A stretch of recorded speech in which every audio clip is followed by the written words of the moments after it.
ប្រើជីវិតកុំចាំបាច់ទៅផ្គាប់ចិត្តឬក៏យកចិត្តណានាណីពេកអីព្រោះនៅតែយើងប្រើប្រាស់ជីវិតរបស់យើងកុំចាំបាច់ត្រូវទៅព្យាយាមផ្គាប់ចិត្តគេពេកតែយើងក៏បីមកផ្គាប់ចិត្តខ្លួនឯងក្នុងការងារដែលល្អក្នុងការងារដែលប្រសិទ្ធទោស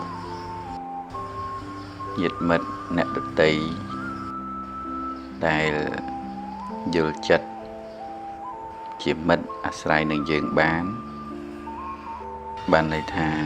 មាននិស្ស័យត្រូវគ្នាបើមិនមាននិស្ស័យត្រូវគ្នាទេទោះបីជាយើងខំផ្គាប់ចិត្តយ៉ាងណាក៏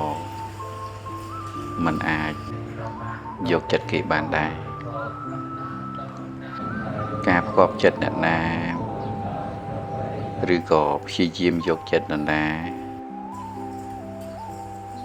ទោះបីជា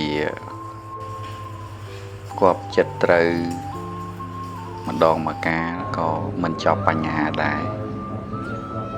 មិនអស់បញ្ហាដែរព្រោះថាមនុស្សយើងវាមានអធិស្ឋានផ្សេងគ្នាការងារចំណូលចូលចិត្តផ្សេងគ្នាអញ្ចឹងយើងមិនអាចផ្គាប់ចិត្ត